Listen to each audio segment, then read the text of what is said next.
I'd like to call the City of Fairhope Board and Adjustment meeting for September 16th to order. I'd like to introduce our board for you. Brian Baker. Brian Flowers. Anil Vera. Kathy Slagle. Frank Lamia. Thank you. Our first order of business is approval of the minutes for August the 19th.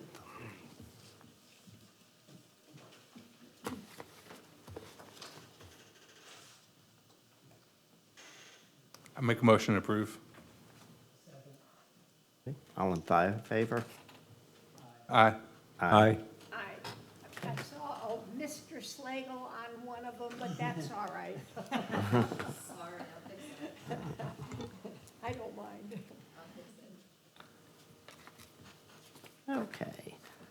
Our first order of business is BOA 24.12. It's a public hearing to consider the request of the applicant Montessori Siraj, acting on behalf of the owner, SciCloud number 21, for a special exception. Thank you. There we go. Okay. The applicant is actually not here. His business partner is Saeed, so he can answer some questions. But Montessori Siraj, on behalf of SciCloud number 21, is requesting a special exception for a use not accounted for to allow for a general merchandise retail establishment to sell tobacco and vape products. It's Zone B2, General Business District, and is located at 19674 Greeno Road in the new Polo Crossing development. It's the one with Chicken Salad Chick and now Jersey Mike's and maybe a pharmacy. So there's Polo Crossing still in getting developed, but it's built out now. So our use table doesn't have all the uses we have to talk about, right? So it doesn't specifically address tobacco use. So it's obviously retail, but we liken it most to the general merchandise category. And that's actually allowed in B2, which the subject property is zoned. And a like establishment, which is another vape store, is also located in a B2 development, which is the Winn-Dixie development. So just for the record, we didn't find that they went to BOA in 2016, but they did get their business license and it read general retail. So that's kind of what got us to this general merchandising section too, and the definition of general merchandise. So in our zoning ordinance, sometimes there's more particular standards and conditions for certain types of uses. We deal with liquor stores a lot, and we liken those to convenience stores and automobile and service stations, which have a set of standards that make it so much, away from a residential development or a school, stuff like that. There's not anything like that for general merchandise. You can flip through the pages, there's nothing. So, but that's the closest we could get. So this is the Polo Crossing development. So you can see Chicken Salad Chick, then space 2 is 3, so they would be in this yellow one right here. And it should complete the build out. And that's what it looks like from Greeno, finished. So based on what we know, we actually recommend approval of BOA 2412. And we put this in here for you guys to look at if you guys want to grant or suggest something else. So, but that's where we are. And if I can just add on to that, you guys are oftentimes the tip of the spear when it comes to uses, where planning commission is for zoning cases and subdivision. So for uses, a lot of times if it's unclear, we want to get advice from you. Is this something that falls under the general use? Do we need to add more restrictions? Do we need to add this as a use to the zoning table? And just wanted to bring that here and see kind of if there's any input from you as a board. Do want to also add that this business in other jurisdictions are oftentimes a dispensary that deals with CBD. We do not allow dispensaries in the city of Fairhope. The city council chose not to support that, so they cannot be licensed. So I want to make very clear that that's not the this use is only for vaping and tobacco, not for the dispensary definition. So, and a dispensary is defined, CBD is less clear. Okay. You know, between Delta 8, Delta 9, I don't know, that's not a zoning thing, that's, That's a police policing issue that, but we do not allow dispensaries in the city limits. So are you asking us if, in addition to this particular case, if we think that we need to be clear? Because I think what you talked about via school or things like that, I Right, think so- would be important yeah. in the future if there was some sort of methodology, whether it's a tobacco or CBD or whatever kind of store. Or 'cause I liquor think store is they- what comes up the most Yeah. typically, yeah. But I think all those kind of, and that's my opinion, if you're looking for that. Yeah, and I mean, I think we could potentially just add that as if you agree, as into the zoning ordinance. So as Yeah. we review these, and if what we're concerned about is the distance from schools or whatever, then we can add that as a Daycare and rule. stuff like that. Daycares and things like that. Place right now for distance from school? Not for this particular use. These are sold in other places, so gas stations, convenience stores, there is a distance requirement, but this being a standalone, it lends itself to being defined more as a general retail merchandise establishment. So we would probably have to add a special category for any tobacco sales or vaping. We'll have to do some research on that one because I don't know about the regulations in that and how we define it. But I think similar to, I know you were here, there was a check cashing, tattoo. Fortune teller.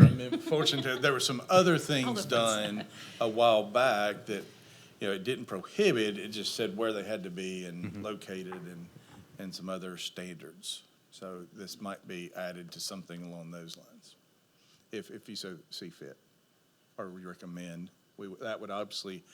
That would have to go through the planning commission and city council for that amendment to the zoning ordinance. But we certainly like to hear some guidance from the ones that have to see these.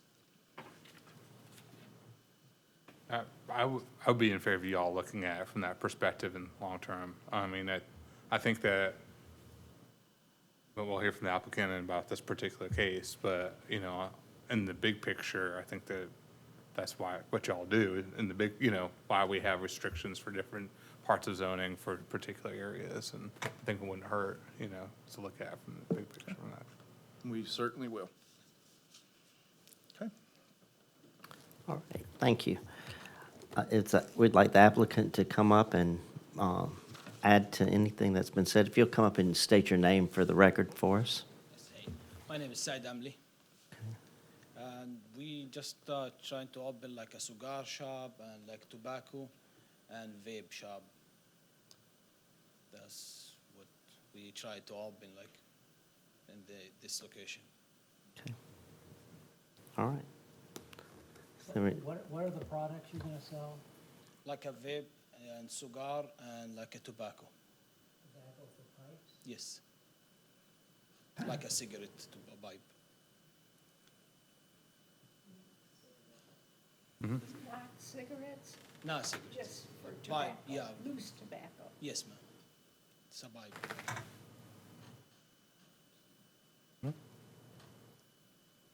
All right. Are there any additional questions for the applicant? No? All right, thank you. We'll open it now to the public portion. Is there anybody from the public that would like to speak for or against this? Okay. Hello, my name is Donald DeGutz. My home is 110 Blakeney Avenue in Fairhope. Notwithstanding the discussion earlier about what might happen in the future, long-term, your words, or how things are or may be, but for this particular case, at present, I'm here to speak in fervent opposition to the request. It appears from the staff report and the resulting recommendation that several responses to the use appeal criteria are without merit and without a clear reference to the city comprehensive plan, compassion for the health and welfare of the citizenry, especially our youth, and misses the mark overall. Beginning with criterion A, compliance with a comprehensive plan, the staff response says it meets and explains its commercial and retail developments are primarily found on the primary north-south roadways. However, in the comprehensive plan, the very first page after the title, there's an introduction, which includes a text from the Alabama law. It says, "The plan shall be made with the general purpose of guiding and accomplishing a coordinated, adjusted, and harmonious development of the municipality and its environs, which will, in accordance with present and future needs, best promote health, safety, morals, order, convenience, prosperity, and general welfare in our comprehensive plan." In criterion C, compliance with the standards, goals, and intent of this ordinance, that being Ordinance 1253, known as the zoning ordinance. Staff response, staff believes the use does meet the intent of the ordinance. So I take exception of that. How is this the case? When the purpose of that ordinance states in Section 2, this ordinance is adopted for the following purposes, all in accordance with the comprehensive plan of the City of Fairhope. Lessen congestion, secure safety from fire, to promote health and general welfare, and a few others about the environment and the land surrounding it. Criterion J, impacts on the surrounding neighborhood, including noise, traffic, visible intrusions, potential physical impacts, and property values. For this, the staff says no negative impacts anticipated. So to the point raised earlier in the earlier discussion about the proximity of schools, we know that Fairhope Middle and High Schools are within 1.5 miles. Actually, the high school is 1.1 mile from this location, on the most traveled thoroughfare in town, upon which most students, if not all, are transported to and from these schools every day. Criterion K, overall benefit to the community. Staff response meets without any further explanation, without any regard to what I'm about to describe. Notably, the Surgeon General of the United States uncharacteristically issued an advisory. E-cigarettes are the most commonly used tobacco product among U.S. youth. No tobacco products, including e-cigarettes, are safe, especially for children, teens, and young adults. Learn more about e-cigarette use among youth. This report calls for immediately addressing the epidemic of youth electronic cigarette use in the United States. It highlights aggressive steps to protect children and young people from a lifetime of nicotine addiction and offers information for parents, teachers, health professionals, states, communities, tribes, and territories, and of course, those of you who make the rules around here. It should also be noted, again referenced earlier in the discussion before I stood here, that our own city council roundly rejected a vote on a proposed city ordinance that would allow a medical marijuana dispensary to operate within city limits. The city councilman had received dozens of phone calls and emails asking them to reject such a proposal. At the time, a news item reported that the city leaders in Daphne, Foley, and Spanish Fort did not face any opposition over the potential of opening a medical marijuana dispensary within their respective cities. And that's fine for them, it's fine for me, but we rejected the proposal, or a vote on the proposal. Criterion N, any other matter relating to the health, safety, and welfare of the community. Staff response simply, none noted. Again, none noted. For once in my life, now I'm speechless. So to conclude, this staff report, upon which the board so heavily relies, does not reflect a consideration for the health and welfare of the community, nor the simple interpretation of the ordinances and guidelines to which city planners are obliged to follow and enforce. And certainly you have the opportunity, and I think the duty, to reject, to deny this request. It's not going to do anybody any harm to do so, and it's going to save a lot if you do. Thank you. Oh, and if there's any questions, of course, or other further comments, I'd like to be invited back to address it. Thank you. All right, is there anybody else for or against that would like to speak? Okay, we'll close the public, oh, excuse me. If you'll state your name for us, thanks. My name is Rachel Ball. I graduated from Fairhope High School in 2016. I was already in college when vapes became a really popular thing, but my younger sister was still in high school, and I watched her get addicted to it, and all of her classmates. And even though technically you can't buy one when you're a minor, high schoolers always find a way. And even though technically we're not allowed to leave campus during the day, there's not enough teachers. Our parking lot's too big to monitor that, and teachers should be focusing on teaching and not having to monitor people leaving campus to go buy vapes. And this vape store is wanting to be in a place where there's lunch places, Chicken Salad Chick and Jersey Mike's. So those are areas that would be targeting high school students going there for lunch. And I feel like if we need more vape stores in Fairhope, you should be targeting adults. You should be going by bars, by drunk people that are going to be wanting to buy tobacco products and vapes. You shouldn't be going somewhere near a high school. And so I feel like hopefully this thing will get denied now, and I hope that y'all in the future would maybe look into making those distance rules where maybe you won't have tobacco products sold within a radius of high schools or middle schools. Thank you very much. 210 South Mobile Street, apartment number 28 in Fairhope, Alabama. All right, thank you. Is there anybody else that would like to speak for or against it? Okay, we'll close the public portion. And board members, do we have any questions or a motion?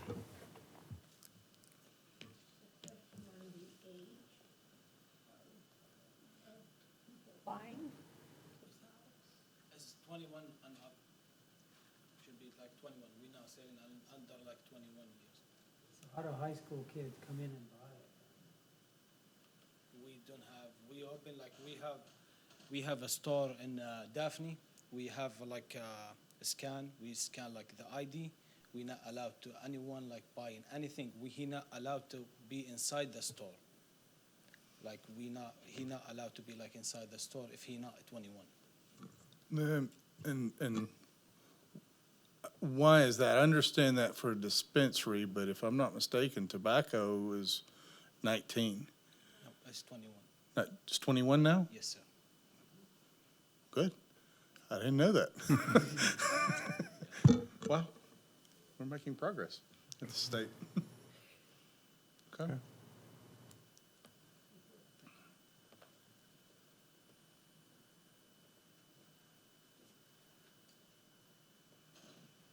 I have a question. So is there a precedence here if we deny it? What about tobacco products and vape products that are sold? Gas stations, is that, and again, this is just thinking out loud. Sure. So there are, convenience stores, things like that have a section. And they're not a mile and a half from schools. It's a little closer than that where they're prohibited. But those are allowed, and that's why we looked at the use of what's being sold. We just permitted a public store. They sell cigarettes. They sell smokeless tobacco. They sell other things. So the public shopping center has a cigar store. I don't know if that has a ancillary vaping, they're not a vaping store. They're not a tobacco store. So that is ancillary sales to many businesses around town. Without that clear criteria of setting this up, I think the precedent could be what would stop, why would we allow, what's the cigar store downtown? Yeah, why would we allow something like that but not this? That's I think where the root of the question lies, because I understand the unknown on vaping. That is being handled at higher levels on what the regulatory authority there is. But this is tobacco and vaping, and that's how we reviewed it, as what would be the other, I believe, the tobacco cigars place in, is it Planter's Point or the one on the south? It's more of a package store that has a humidor. Right. So that's the way we reviewed the case. One last question. Sure.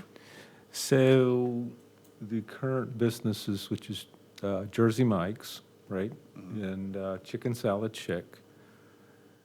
In these situations, is there any type of questioning to the current business owners in terms of how it could potentially affect their business or anything like that? This is more of a curiosity. So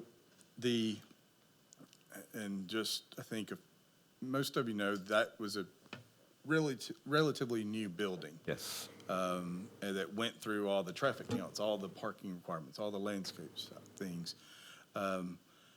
We would rely on that business owner. Now, we go out and make sure people have an opportunity to come and speak about this. We haven't heard anything from those adjacent here tonight. businesses. Nor did we get any calls or emails or information about that. You know, the property owner that is leasing those spaces has to approve of that use as well. And maybe that's an assumption we get, but when the business license came in, that's when we reviewed it. It didn't come in initially as a case to the Board of Adjustment.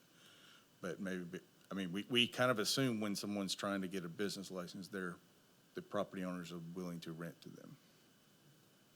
Thank you. Make a motion to approve. Okay, all in favor, we'll take a roll call vote. Aye. Aye. Aye. Motion carries unanimously. Our second order of business is BOA 24.13. It's a public hearing to consider the request of the owners, James and Heather Delap, for building height variance at the accessory structure to be a forward on the principal structure of a variance to a retaining wall 4 feet or 8 feet based on placement of the primary home on the property zoned R1.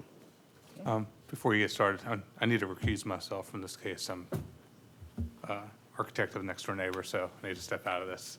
So thank you all. We'll give you a moment. Yeah. Okay. Get out. And with Ryan leaving, so if we have a motion, it has to be unanimously voted on it. You need 4 consecutive votes to approve. Approve this. One of either request. And while we're waiting on Brian, you know, we have 3 requests. Obviously, you can vote it one lump sum to approve all or deny all, but if we're going to split, we'd ask that we vote on those separately so we can talk that through as we move forward. So this is a lot of record.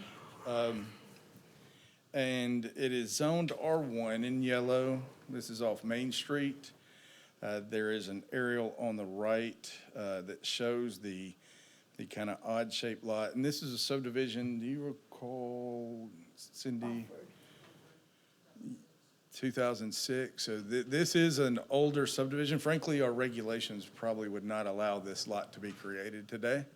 But once a lot is created, we have to acknowledge the private property rights to do that. So some of the concerns we had about topography, there's been a review of this came in as a building permit.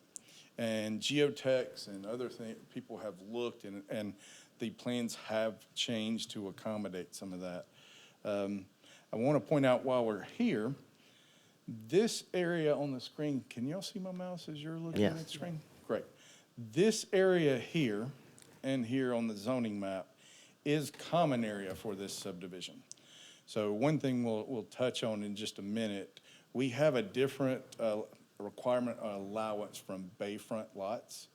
The front, you'll know a lot of property slope there. So there's actually an allowance to put the garage on the street side of the house, which is the front on bayfront lots. That is very specifically written to be those lots adjacent to the bay. So that is not adjacent to common area, that is then adjacent to the bay. I'll touch on that in just a moment, but that is something to consider, and I think the plan here shows that Lot 6 in question, as well as the common area and Mobile Bay, there is an easement coming back to the kind of flagpole of the lot, if you will, that is a shared access for Lot 4, Lot 5, and then Lot 6. And then the access is on the other side of the property here for the other 3 lots. There is a natural gully through this property, including what has been built through the years of a staircase and kind of boardwalk that comes down the hill of this property. As you can see right here, there is a lot of topography on the lot. The minimum elevation is 11 feet and 95 feet at the top. The way our building, so there's 3 things we're going to talk about. One, I'm going to start with building height.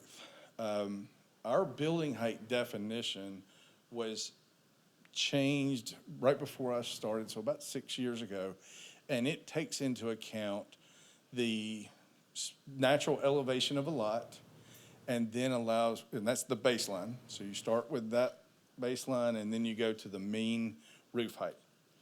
So on a lot like this, and we've acknowledged this in a few cases, and Planning Commission on Van Antwerp was one that everything is built on a slope, and when you do the calculations, you could build a 11-foot tall house.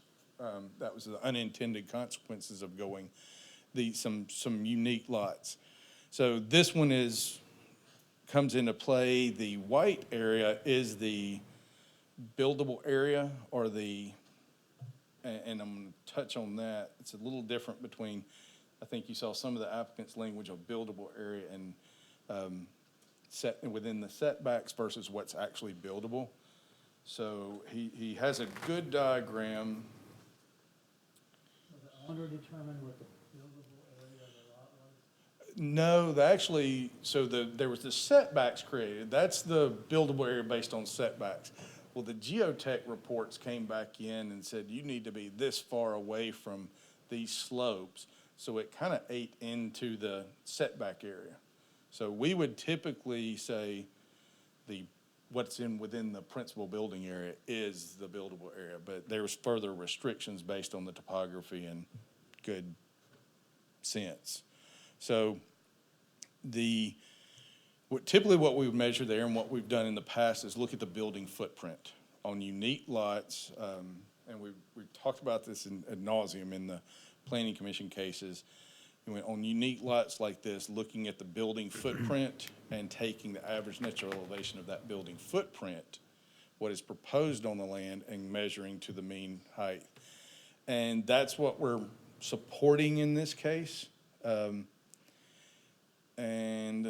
to show you kind of where that lies, prior to 6 years ago, there was a measurement from the front door to the top of the roof.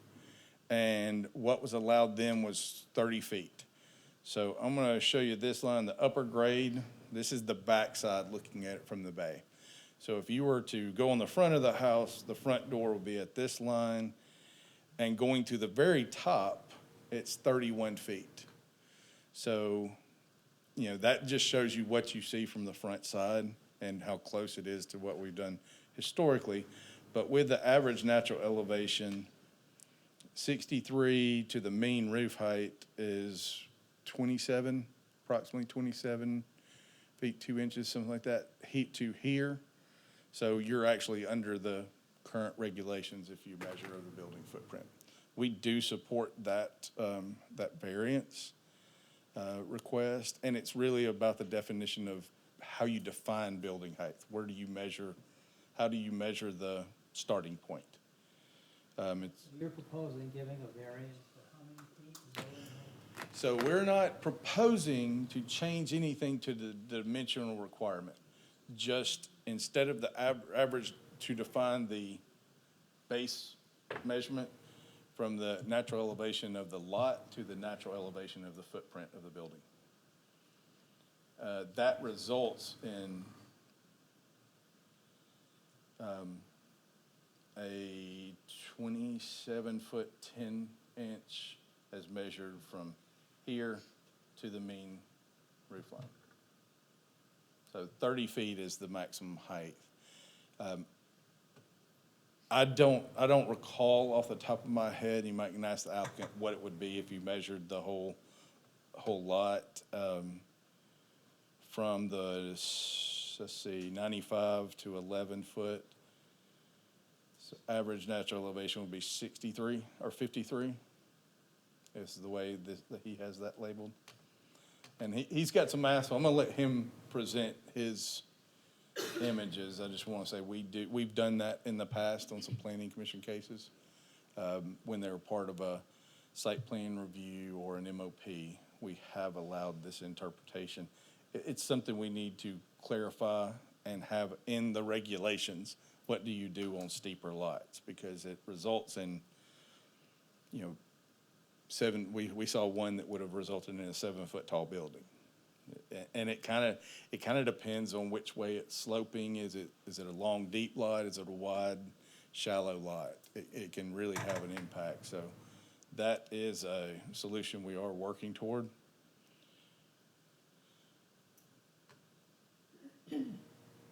But to kind of touch base on there's 3 requests. So the building height was one.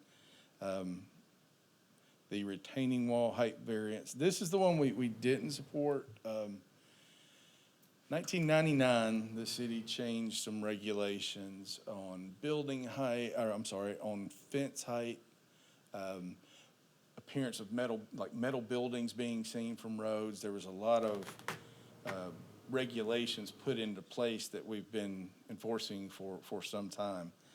And there was at least part of the argument was the green line was a structural wall. And absolutely, we don't disagree with that.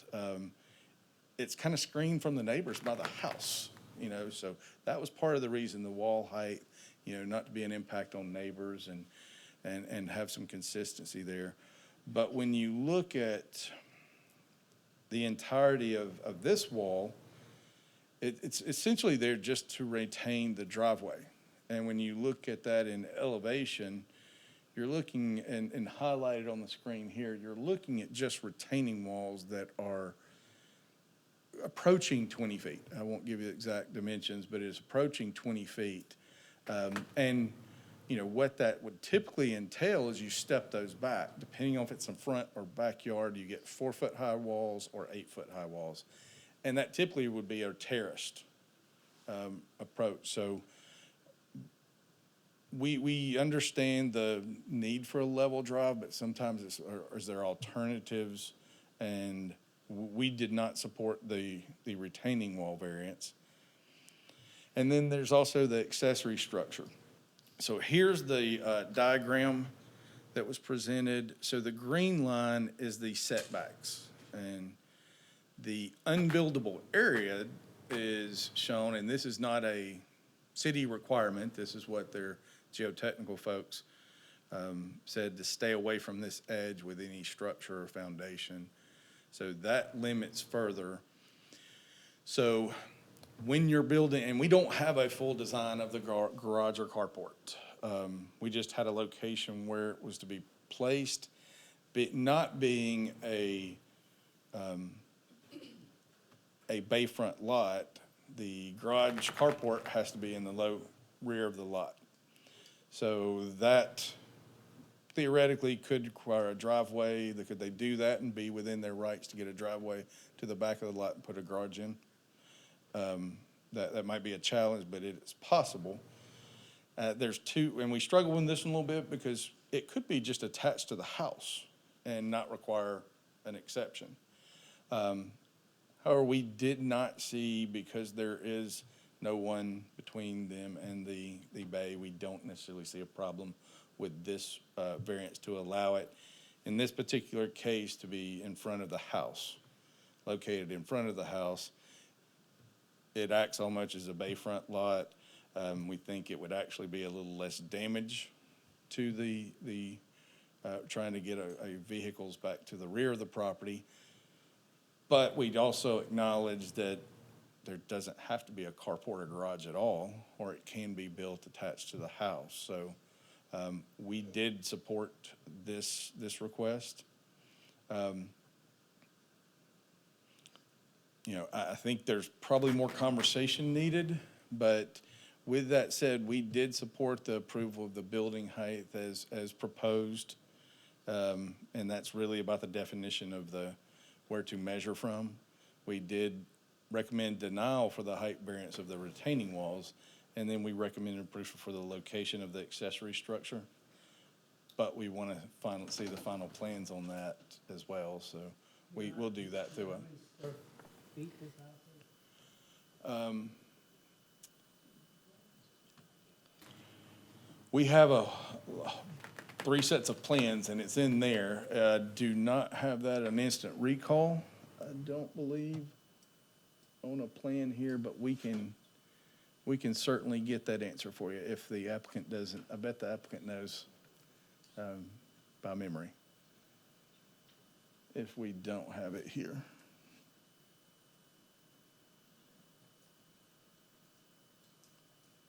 On the location of this. It's between Chapman and Taylor on the west side.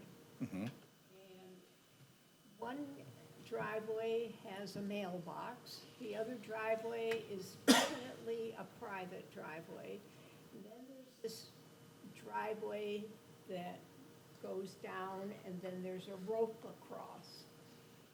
And on the right side of that driveway is a very tall fence, the whole length. Is this the property?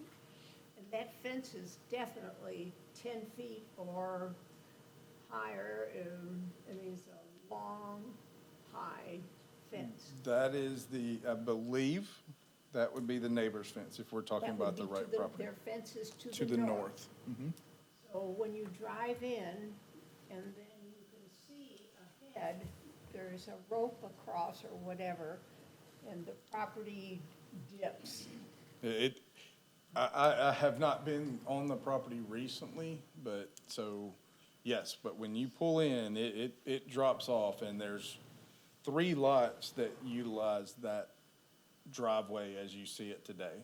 So lot 4 and lot 5, you're driving by to get to lot 6, and 5 is gonna be looking at the garage or whatever in the back.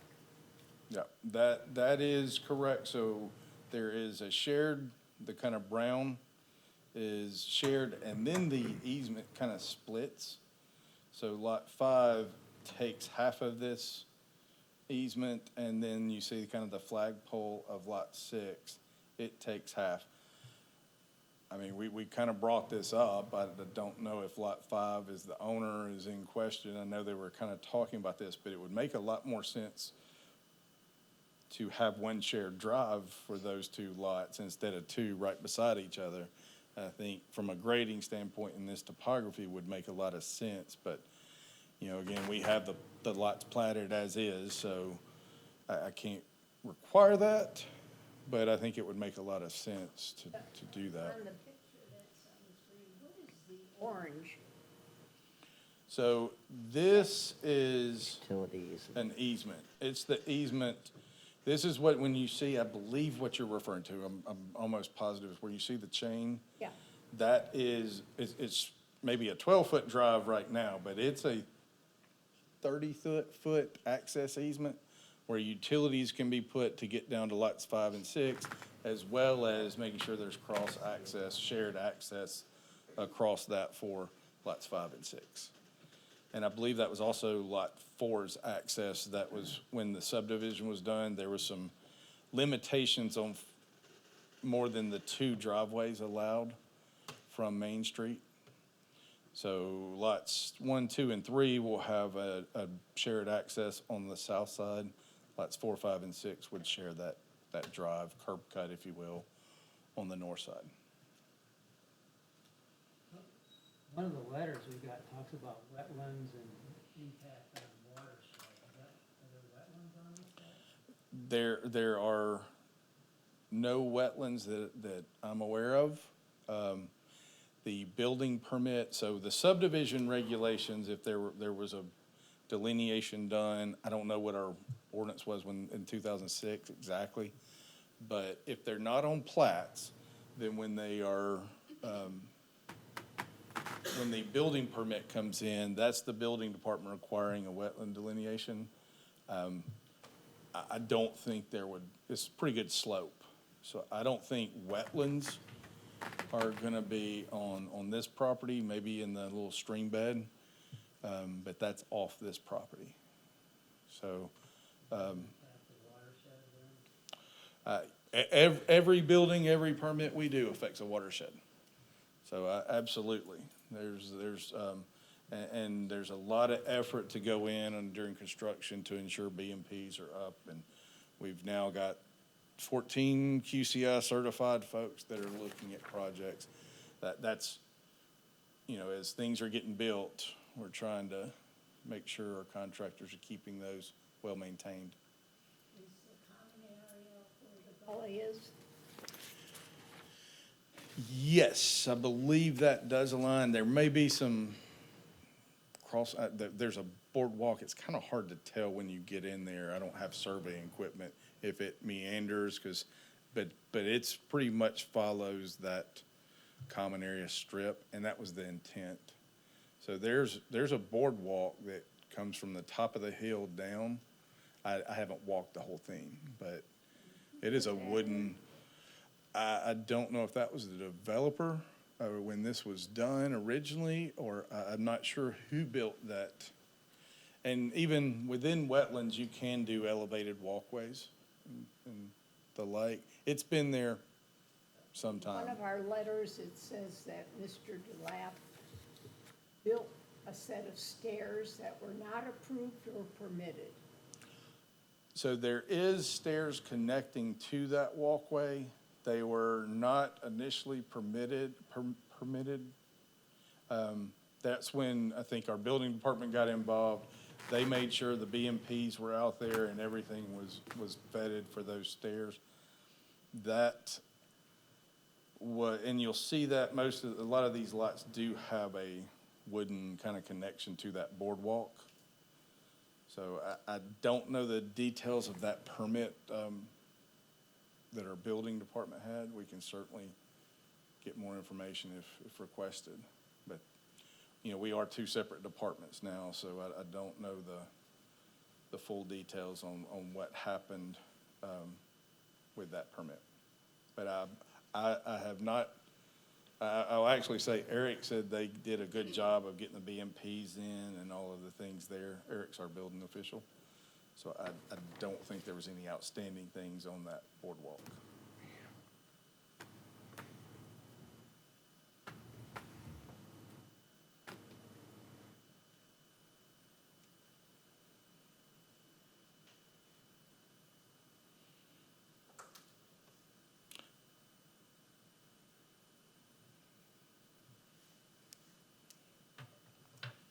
But I'll be happy to answer any other questions if they come up. We maybe give the applicant a chance to answer some of the questions that I wasn't able to, and I'll take a look at.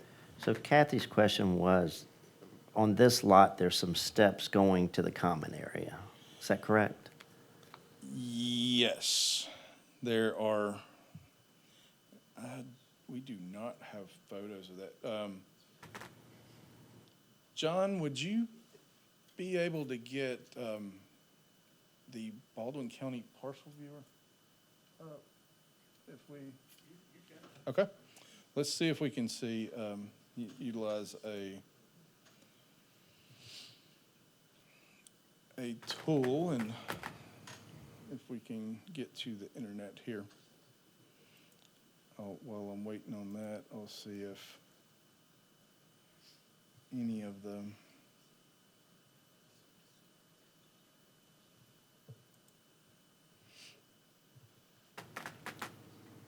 It's spinning on me.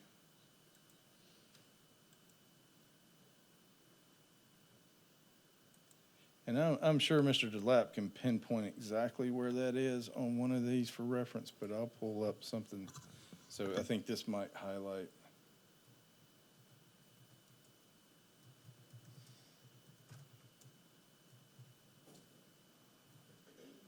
Kind of what you're looking for. If we can get there.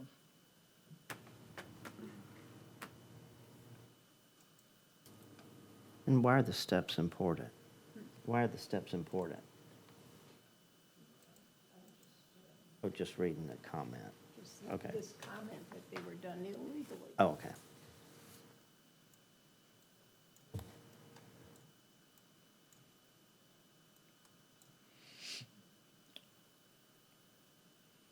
Sorry. This is sometimes a little slow.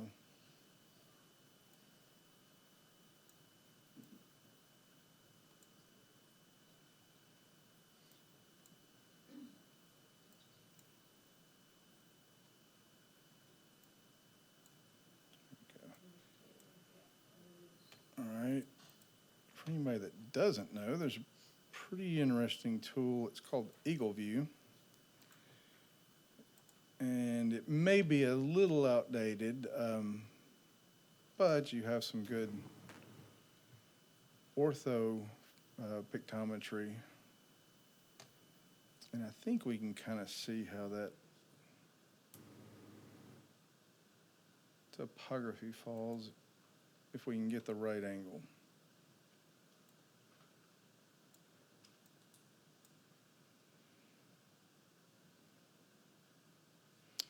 And if computers will cooperate.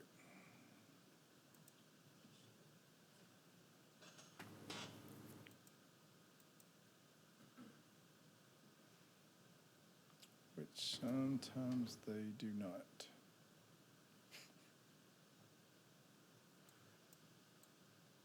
I don't know what it's doing right now, but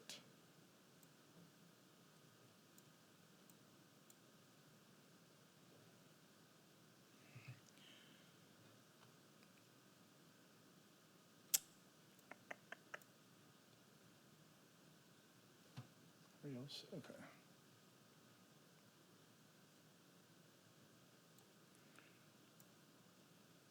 I'm looking for this. This is the kind of boardwalk that comes out of that. You can see kind of that darker line, so I don't know if we're going to be able to tell too much. There we go. Let's see if we can find it now.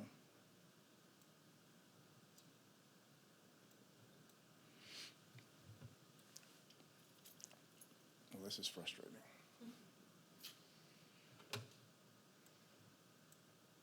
If I zoom out, I can't find it. That's certainly not it. But when I zoom in, it kind of moves to another area.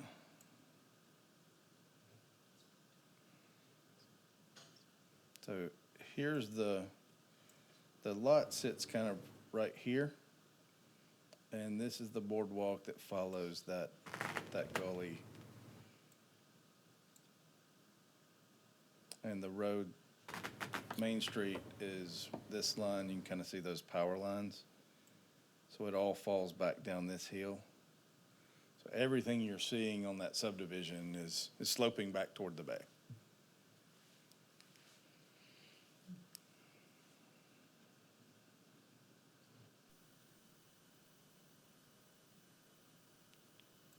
Okay.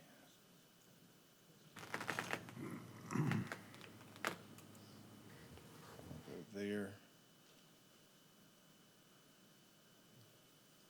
All right. Okay. You have any- All right. If the applicant would like to come up and speak to us about the project, please. Good evening. Jim DeLapp. I live at 492 Boulder Creek currently. This is our property here. Happy to answer any questions you have, probably clarify a few things that I heard you ask that I could probably answer, but also probably take them one at a time because there's 3 issues. And so I guess we'll go in the same order that was discussed before, which is the first is the height variance. I didn't know if you had any further questions on that based on what the staff recommendation was. I'm happy to answer them. What is the square footage of your proposed house? It's about 4,500 square feet, 2 stories. I guess the one thing I will say and start out with is, we were pretty deliberate in, number one, it's a challenging site. We knew that from the start. And worked with engineers, geotechnical engineers, as well as our architect to try and come up with a plan and concept that would work good on the site. It's not without a lot of extra effort and cost, and that's still a big consideration for us because, you know, the cost of construction is so high today.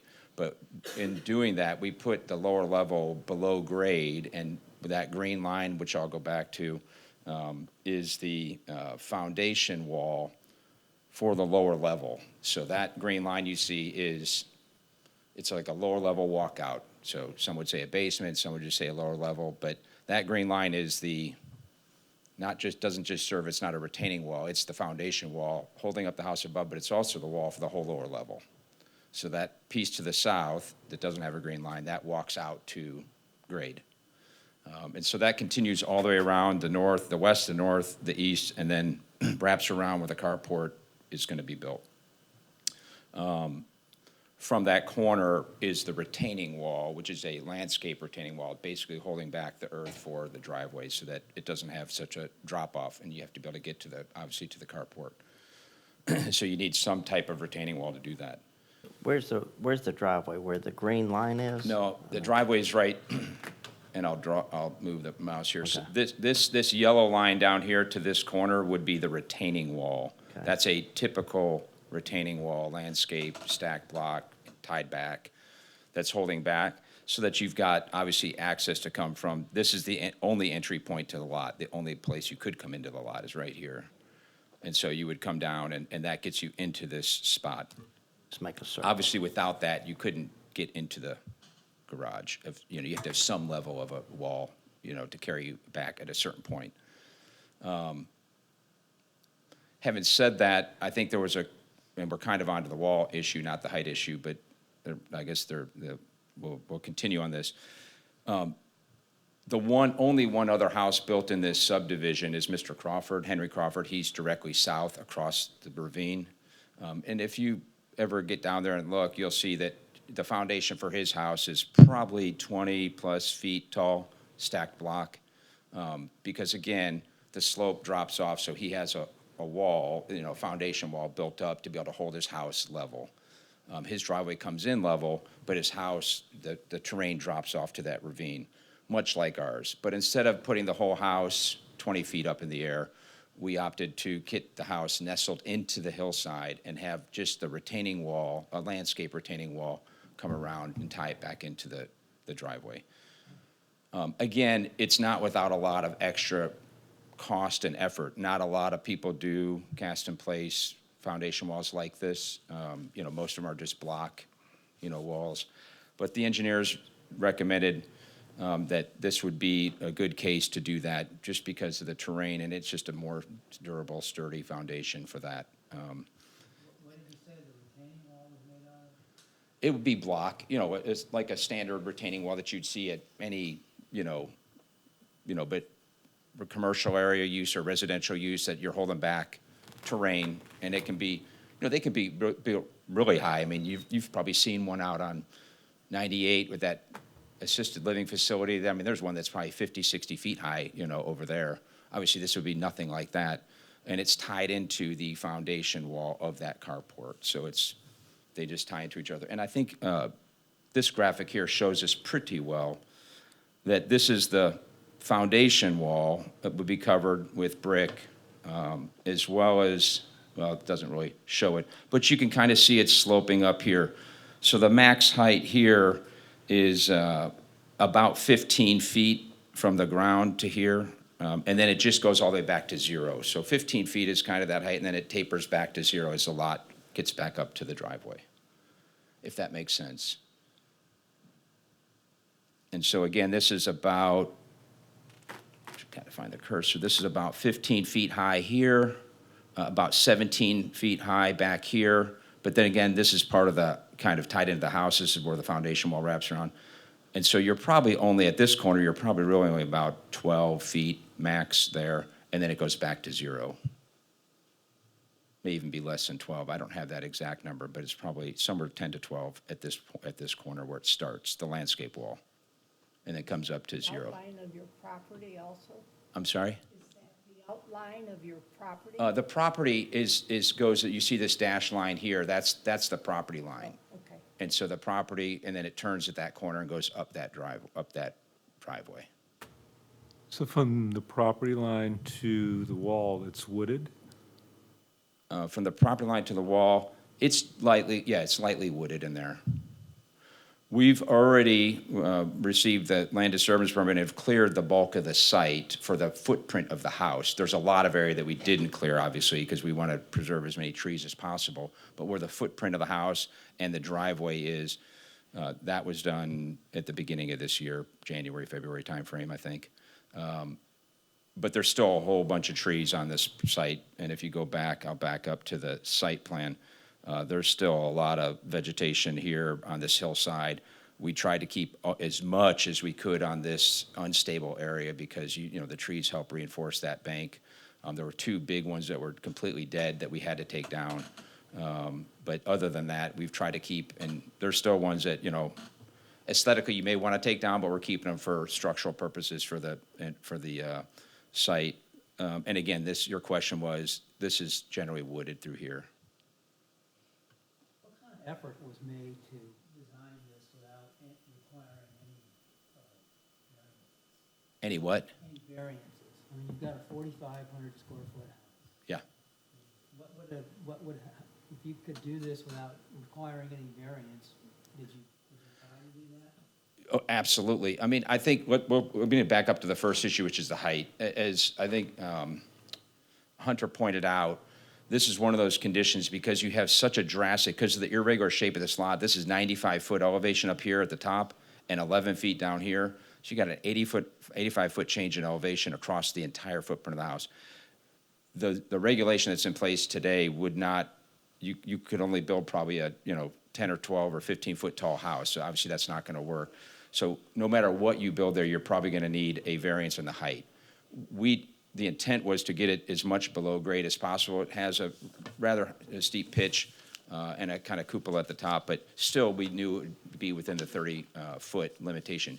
Using the footprint that's outlined in white, that's not even necessarily the building footprint, that's the whole setback area. We use that, vice the entire site. And so, again, I appreciate the staff's recommendation of supporting that. I think it's obviously the right thing to do, and it sounds like there's been precedence for that in these unique situations where you have a really long lot that has a huge change in elevation. It would be nearly impossible to get a house to meet the height restriction without that, unless it was all below grade. Aside from height, did you make any attempt to get this in, the garage and the retaining wall without those 2 variances? Yes, so to the carport, it's really going to, the current plan on this is to be a carport.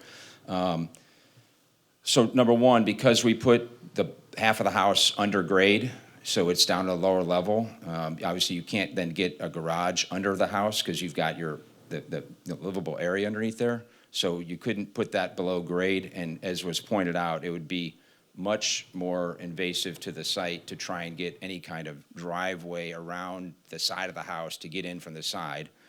And then as you'll note, probably here, this is probably the better view, we tried to get it as close to the house as possible, but still allowing a vehicle to get into it. If I put it any closer, this is the walkway, there's the front of the house. I mean, I'm only 2 feet away. So, I mean, as you can imagine, it's still going to be a really tight squeeze getting the vehicle into the carport on this stall here to come in and back out without, backing into the front of your house to be able to come out. This one, a little bit easier to get in and out. So, could we have put it further up? Yes, but it would have been further towards the road and further away from the house, or angled it differently. Originally, we had it angled differently, but it stuck out a little bit more, so we tried to pull it in as close to the house as possible. And it does have a covered walkway between the house and that with a continuous roof. And again, that foundation wall is continuous that goes all the way around, so that what is an outside wall for the lower level continues all the way around to the And so aesthetically, we tried to make it blend in as good as possible. As you can see, this is kind of the walking out of the house covered. It's got basically what's a foundation wall for the house, covered in brick with a staircase going up, and then it wraps around that carport. So I would say, to answer your question, we went to great lengths and candidly, at what could be great expense to do that. And that's still a challenge because it is a great expense.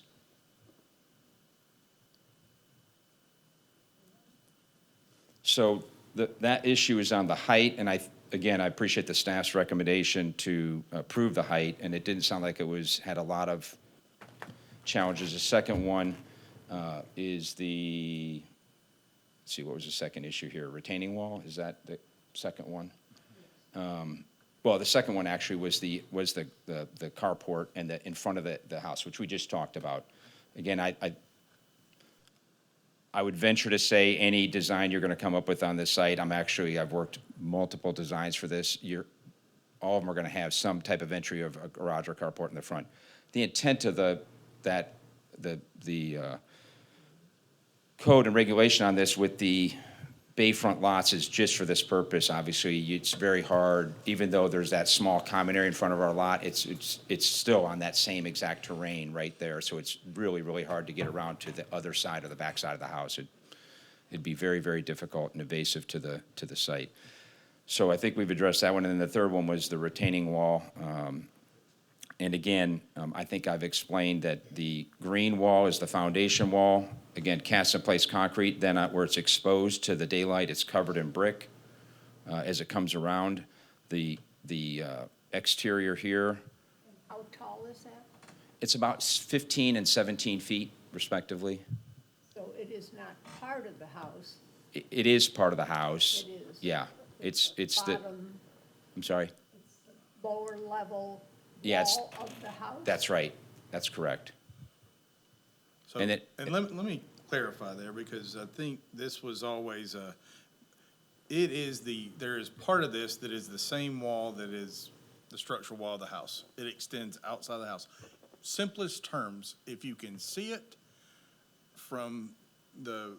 with your eyes, that's a 17-foot wall, that's in violation, because a lot of that comes down to aesthetics and having more than 8 foot in the rear yards or more than 4 foot in the front yards, walls that are seen by neighbors, seen by street frontages, all of those criteria. So it's the visibility of the wall that's not part of the house. So if a structural wall is part of a house here, but then it is exposed and just holding up the driveway, technically it's still a structural wall of the house, but it's seen as a wall. Yeah, and I would just point out that the exact same condition exists on the only other house built in the subdivision just across from me.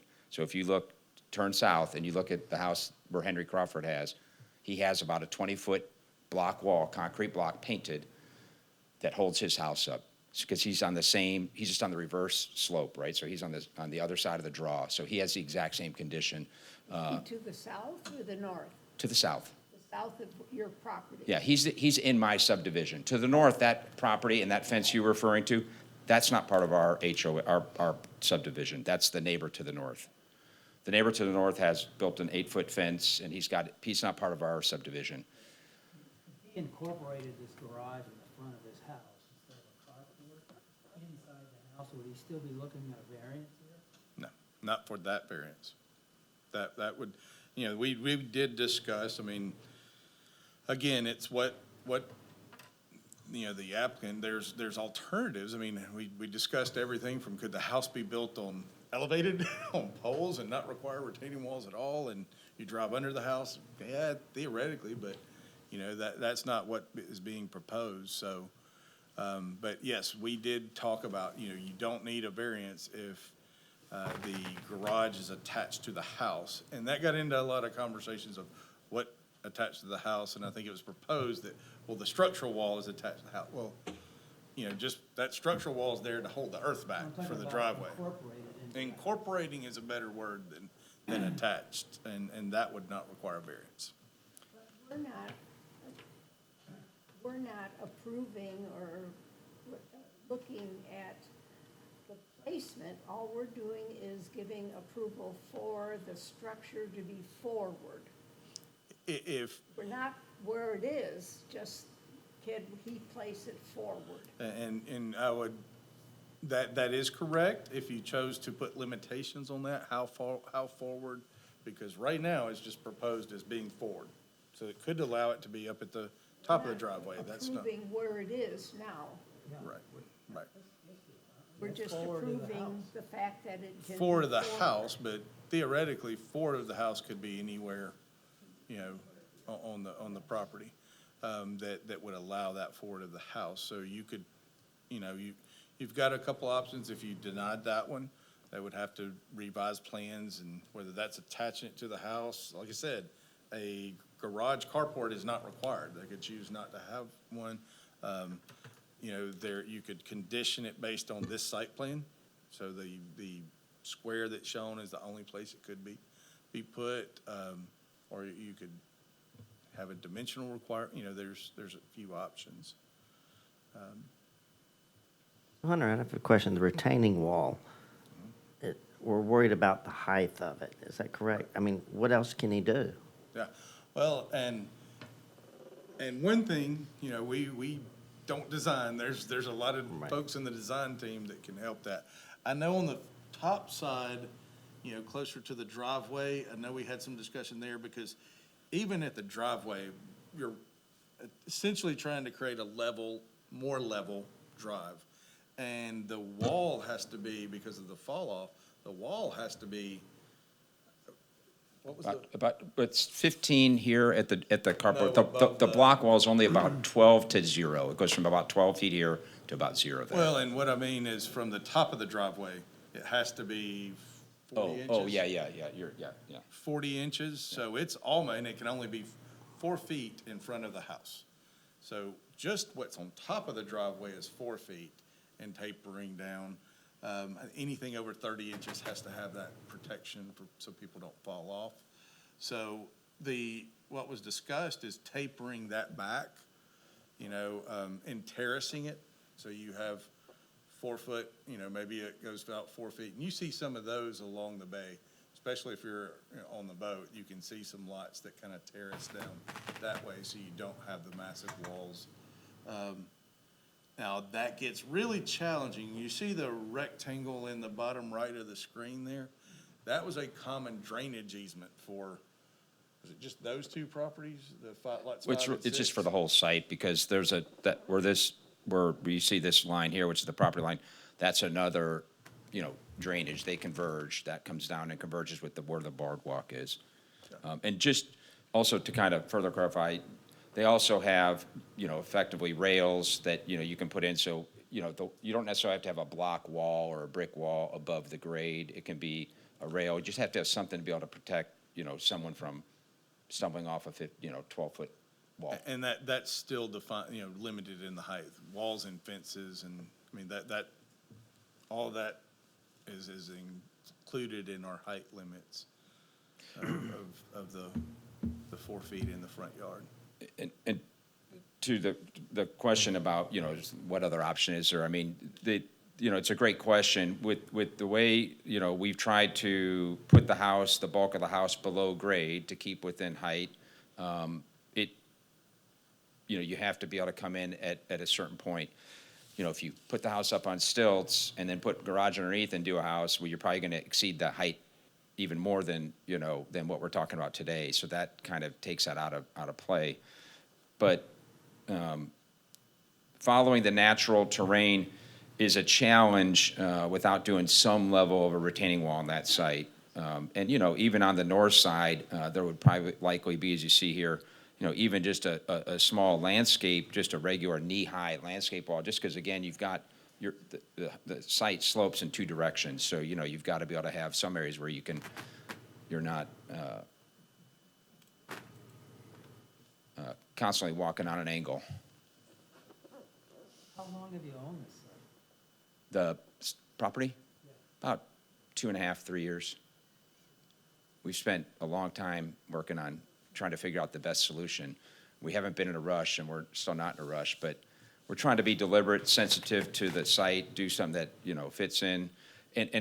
you know, you can't see any of this from the road. If you've been down there, this is way down below the road. So none of this house, even you might barely be able to see the very top of the roof from the road, but that'd be about it. And the development, and our neighbor put up an 8-foot fence, so he's probably not gonna see much either, I'm supposing. But Henry Crawford's across the ravine, and he's the only other house built there. And he's, you know, it's a pretty wooded space between the two of us. Hunter, part of this wall, the problem is how you look at it when you're in the ditch. Yeah, when you're the neighbors on either the other ones, I don't know if the other lots are being built on, in any time soon, but that's kind of the precedent we're worried about on a wall. And we have slope lots all over town. Sorry. This is the view, the lower left corner view is the view from what would be Henry Crawford, the only other house in our subdivision. He's south of us. So he's just looking at a house, right? I mean, he's really not seeing that yellow area. Yes, that's a brick wall, but I would, again, point out that he has a cinder block wall painted that's probably double that height where his house is on. And he established a subdivision, and he's the only house there currently. Lot 1. Correct. And they've actually merged 1, 2, he merged 1, 2, and 3 back together, so it's now just one big lot, his is. So, but correct, he's lot 1. And I did see this at one point in time, so point of clarification, I thought his is kind of the foundation of his home, but does his retaining wall go out and retain the yard? It's keep it mostly flat? the foundation of his home, and then his HVAC units and things have a separate retaining wall that kind of holds that as well out there. That's probably 8 to 10 feet high, and then the hot one behind it for the house is probably another 15 feet or so. But again, it's a similar condition. What creates the condition is the steep slope, obviously, on that ravine.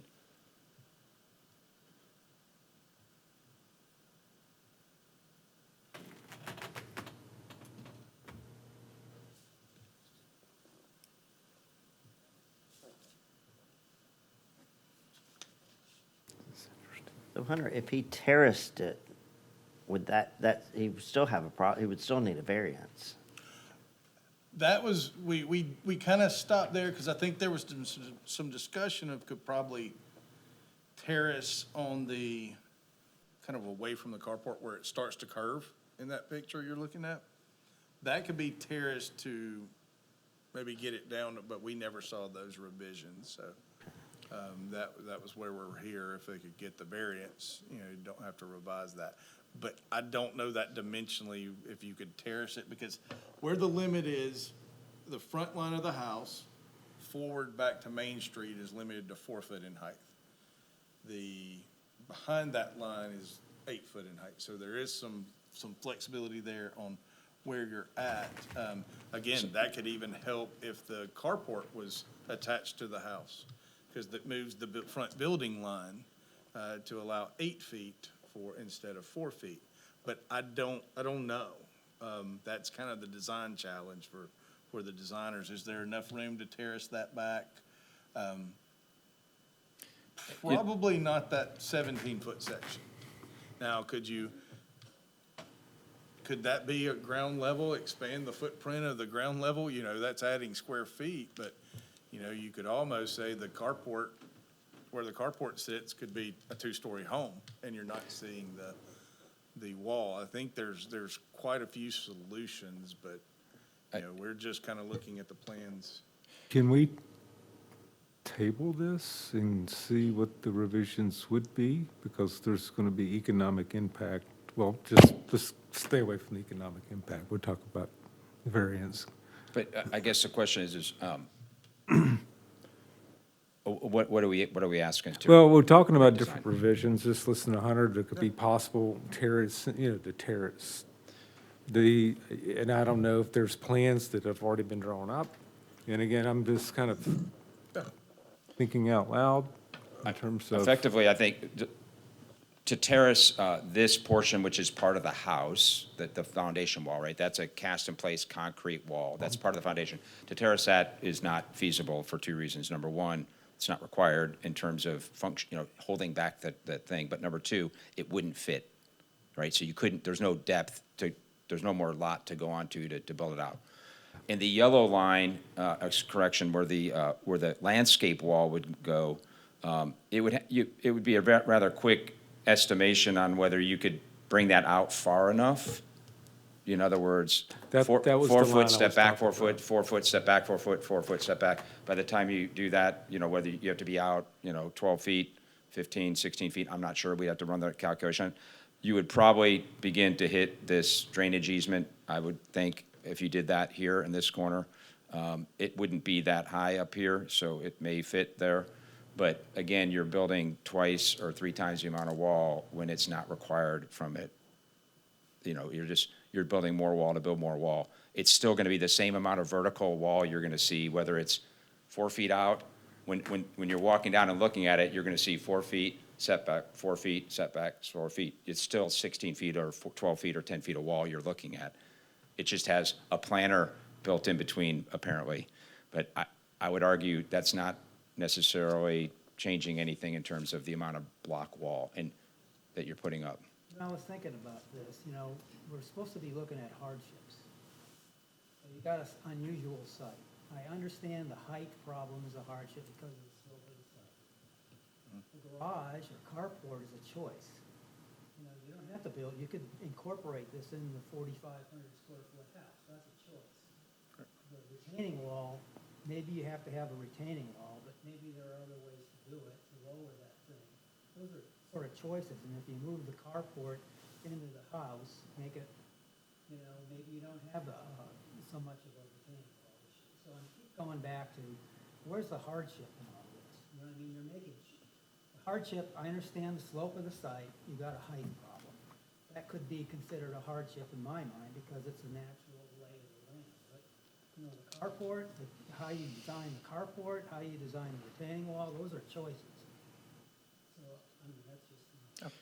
And I think that's always the struggle when there is a valid reason, valid hardship, then what's the extent and I mean, theoretically, you could come straight into a garage that's attached to the house and, obviously you would have to be able to back out and go back up the hill, but that would then not require all the dimensions, so you could terrace a retaining wall. There are options. If you look at, in your packet, it's not on the slides, it's not on the presentation, but if you look at page 38 of 40 in your packet, or the agenda, which is the second to last page, you'll see what's the front elevation of the house. And if you look from the front elevation of the house, which would be the part that would be facing the street, on that top part there, you'll notice that it's a rather small-looking, nondescript, single-story home, correct? And so, again, trying to add a garage to that, to the left or right, doesn't fit on the site because of the narrowness and the tapering of the lot itself. So trying to nestle it in as close to the front as possible was the objective. And so, you're not looking at a big, tall, 2-story house with a big garage, and generally people don't want garages facing the street anyways. And so having an airy, open carport that allows the trees to be seen through there, et cetera, and not a big, tall garage was the intent. And so as you see from the street view, it's a rather simple, narrow front elevation. The vast majority of this house is built underground. The alternative is put the vast majority of the house above ground, and you're going to have a large 2-story house there, which is still could be done, but you're just going to have a lot more footprint above ground. Well, again, that's where the limitation comes in. I mean, as we talked about before, there is an acknowledgement that this is a very steep lot of change, but again, choices are, and this is something we've talked about many meetings, and I just want to reiterate, there's a choice to have 4,500 square feet instead of 2,300 square feet. So it could be a 1-story house on piers, and that would be viable and not require variances. It could be a you know, a lot of different things. So the choices and what, you know, you're willing to grant as a variance is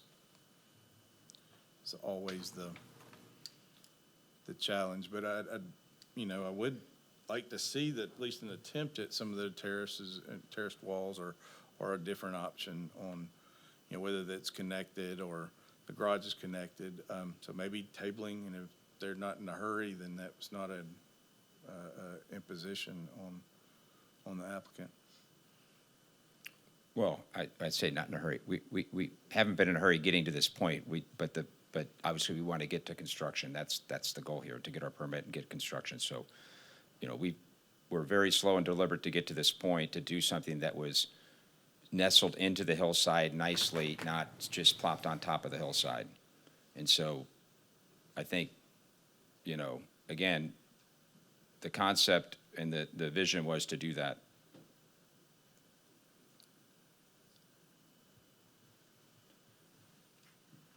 Would you be open to tabling it to bring us more information about alternatives? Like what kind of alternative? What alternative to what? The terracing and the garage part of the house? So if the question is you want a determination on whether we can build a terraced landscape wall in this yellow portion, sure, I can bring that. Again, I'll just point out that you're still gonna have the same height of vertical block. It's just gonna be spread out over 12 feet. But when you look from the side, it's still gonna be 12 feet of block. So I would just argue it doesn't change the height. It doesn't change the amount of block, but increases the amount of block significantly because you've got to build it out and up, but versus just up. But from looking at it from a human, of which there's only 3 people in our HOA, myself, our neighbor, and Henry Crawford, that are the only people that go down that boardwalk because that's our private property. It's not seen by the public. It's only the 3 of us in our HOA. And did the 3 people that wrote us letters against it, are they part of your HOA? I don't know who the 3 people are. I don't know what letters you got. Okay, Those just came in about 2:30 today. okay.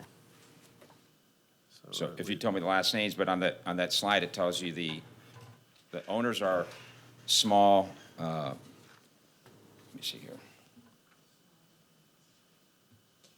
No, this first one, no, and no, and no. None of these people are part of our HOA. And none of them, only one of them that I'm aware of is within the 300 feet of ours. Okay.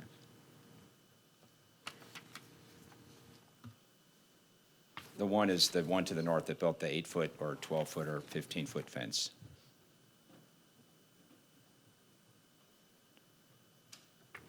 Okay. So are you open to us tabling it till next month?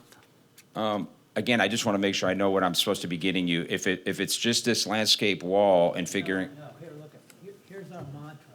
We've been told by the Alabama Supreme Court, you have to get a variance, you have to show a hardship. right, It can't be a personal hardship. A mere personal hardship does not constitute sufficient grounds for the granting of a variance. Now, you know, so you gotta show a hardship. You can put a garage, incorporate that into the house. You've got a 100 square foot house. You can do it, you know, that's not a hardship. I feel like my hands are tied here based on what the definition of hardship is. And that's how, you have to have a hardship to grant a variance. Help me out. I mean, what's the hardship? sure, again, I think if you look at the elevation I showed you, We can do it. I got one in the front of my house, and it's not, I have the same issue, you know. I have a front garage in the front of my house. I don't like it particularly. I'd rather have it on the side, but that's not the way it works in that Yeah. neighborhood, because you couldn't do it. so you're asking us to redesign the house. Well, I'm trying to, no, I'm asking you to tell me what the hardship is. Well, I guess I thought we tried to explain that. Number 1 is the terrain, and number 2 is trying to get a house nestled into the hillside that takes advantage of the terrain and doesn't fight against it, so that we're not trying to just plop something on top of it. You can plop something on top of it and do that, and it's gonna probably be more obtrusive looking than what we've tried to do, to put half of the house under grade. So it's not even above ground, it's not seen from anywhere, because it's down below, surrounded by earth. on three sides. So again, you know, I think from that standpoint alone, we've gone to great extent to try and do that. But if you're saying do that and then also put the garage on top of it and have the front elevation with which you look at the front, there's a very narrow piece that you have to work with, and put the garage there too, well then, I guess, you know, we'll eliminate the front door and just come in through the garage door. Tried it? I mean, have you tried it? Have you tried to do that? I mean, Sure, but it puts a lot bigger house on it. And so again, you know, we're happy to go back to the drawing board and redesign a new house, but I just would say that it drastically changes the amount of house you're gonna see and what you're gonna see when you look at it from a front elevation. And I think aesthetically, a big thing I think the city's concerned about is, what do people see when they're coming down the road? Well, number one, you don't see any of this from the road because it's all 30 feet below, you know, the road, the top of the road. You can't see it down there. But if they did, and if you were just looking at the front elevation, looking at the front elevation you have, vice a big garage, I think is probably the better solution. But I just want to make sure I know what I'm coming back in a month to present, so I can bring you what you want to see. If it's the calculation on the retaining wall and the look at that, we're happy to do that. If it's a redesigning the entire house, then I would say I'm probably not going to see you in a month.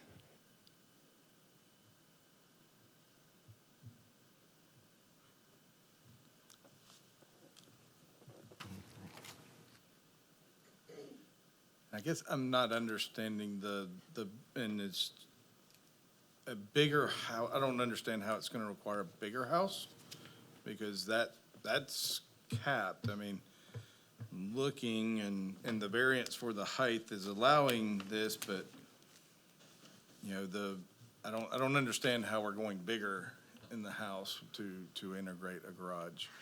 It's the same square foot of the garage, you know, I just don't understand that. Well, that logic. it's really just the front, if you look at the front elevation, which is not in this slide, so I can't flip to it, but on page 38 of 40, again, the front of that house is not very wide. So if I put a two-car garage there, that's all you're looking at. And if I put a house above it, then I've made a bigger, taller house. I've made a three-story house now, one below grade, two above, and I've busted the height elevation. But if you just measure that out and put a two-car garage there, then it takes up the entire front elevation. All you're gonna be looking at is a garage, and I'll just come in through the garage, there will be no front door. Because you can't go right because of the setback, and you can't go left because of the terrain. So we've tried to set that carport to maximize the amount of terrain there, and even to the extent of having to build a pretty expensive wall to hold it up to even get it in. The alternative is, which has been pointed out, is, well, you just don't get to get a garage if that's the plan you want to use. And that's can't be argued. I'm not arguing that.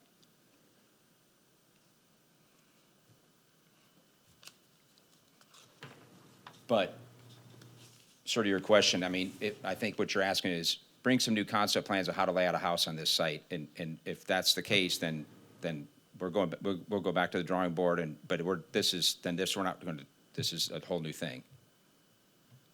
Oops, that's the computer, so.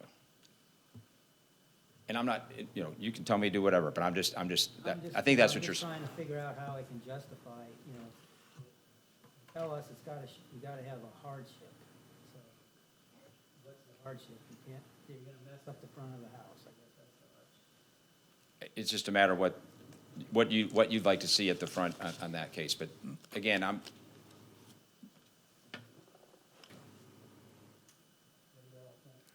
I think we should table it and see another design.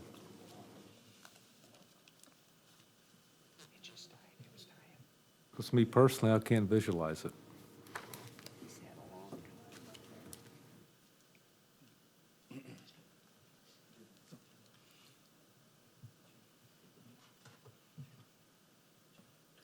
Did that kill the streaming or? All right.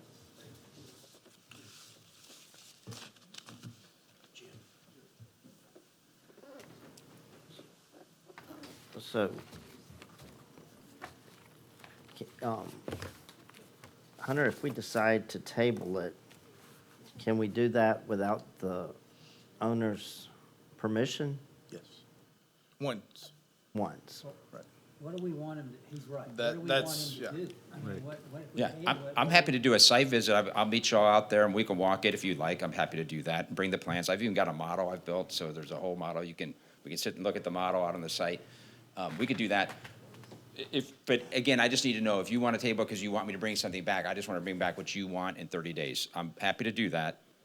If it's new concepts for a whole new house layout, we can do that. Just know that that puts a hardship because we've got a lot of time and money into putting a design that we thought would, was trying to meet all the requirements. There's a couple variances here that we've got to adjust based on mainly the site. The bulk of this is really determined by the challenging complexity of the site. If it didn't have a slope in both directions and sensitive areas and a quarter of it eroded because no one maintained that, of which we went back and reinforced and put back as part of our site work, well then, we might be doing something different, but, we have what we have. So we're trying to work within those limits. But What do you think about this Let's hardship? finish him, What do you let's think? go on. I mean, you're spot on. And I think we had this, the last time, it's something we talk about a good bit, at Pecan Ridge. This young man that wanted to build a house, and it was not this much of a topography change, but, wanted a variance, and that one happened to be a setback variance, because it was, it actually had to deal with a retaining wall and some other things. And always a challenge, been kind of involved in this for 16 years. It's always to what's the extent. And all we can do is review what is being proposed. And I think the comfort level is, does that rise to the level?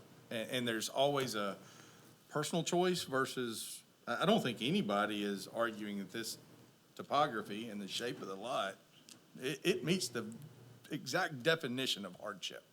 The size, shape, topography of a lot, and there's not another one shaped like it in town. But then to what extent is the variance given? I mean, do you just, that's the subjective, part, is it the least intrusive? I think there's some language, and we can help better, prepare for that advice.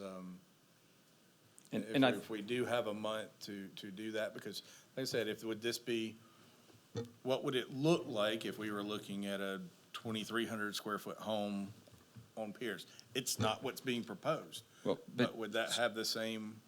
So to be clear, I just want to, so number one, I think you're exactly right. I mean, if you look at, I pulled up the hardship due to unique physical limitations of property. Hardship must be due to unique physical limitations of property, i.e. compliance and ordinance requirements, preventive limitations, steep slopes, wetlands, irregular shaped lots, et cetera.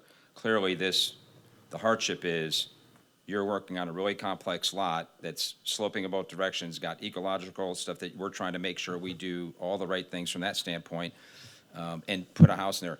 To that point, it is a 2,500 square foot house on the main level. There's an additional 2,000 square feet below ground that we put into the hillside below ground. It's not even, it's, the alternative is you put 23,000, 4,000 feet all above grade, and you're looking at a 3,000 to 4,000, 4,500 square foot house above grade. That's I guess the point I was trying to make is, from the front elevation and from what the neighbor can see, or if you come down the driveway, you're looking at a one-story, 2,500 square foot house with a very narrow front elevation. But you're creating your own hardship by the size of the house. Now, when you bought the property, you knew what it looked like. Correct. That's why we put the bulk of it below grade. So, Yeah. to me, a different configuration of the house, a smaller house, and I'm not sure that we would be having to, I mean, I have no trouble with the building height variance, I understand that. And placing the accessory structure forward, just maybe not where it is. But I think you're creating your own problem, your own hardship. I think the site creates the hardship, and then we're trying to Yeah, best. it does, but by the fact that you want this thing so large, that you're What- I guess what- overstepping the size. Yeah. I guess number one, that there's the subdivision has a requirement that the house has to be a certain size, number How one. big? I believe it's 25 or 2,800, I can't remember. I have to go back and look. So it has a requirement for it to be a certain size. Okay. So the main level, the only thing above ground is that size, 2,500 square feet-ish. Below grade, underground, below that, tucked into the hillside with a very expensive concrete, reinforced concrete wall, is all below grade. So again, regardless of that, we're only putting at grade a 2,500 square foot house, which is the minimum for that subdivision, with a carport. Forget what's underneath in terms of the 4,500, because you can't see that. It's all below grade. It's all tucked in under the house at great expense. So again, I would say the site creates a hardship no matter what. If I took that 2,500 below out, or 2,000 below out, I would still have a 2,500 square foot house that I have to build on that site with a so I guess, again, I'm happy, I think we've kind of beat this one a little bit. If you want to table it, I just need to know what you want me to come back to with you in 30 days, and I'm happy to bring that back. Could you do just a couple of sketches showing the impact of putting the garage in the house? Not Sure. detailed drawings, just some sketches that show Sure. why it's just not gonna work. Yep. Yeah, we could do that. And that would help us to say, okay, this is really a hardship. Sure. Yeah, no problem. Don't redesign the whole, just some sketches Okay. that show why this wouldn't work. Okay, we could do that. It's no problem. And I think you also want a measurement or drawing of the retaining wall to see if it could be terraced as well, I Yeah, think. take a look at it. I mean, we understand there's a slope issue, you know? Right. What can you do with it? Yep. Well, and I do want to, I know when you look at a wall and there's no plantings, but that terrace does create the opportunity to create a planting bed and break up that wall. And that, you see that up and down the bay.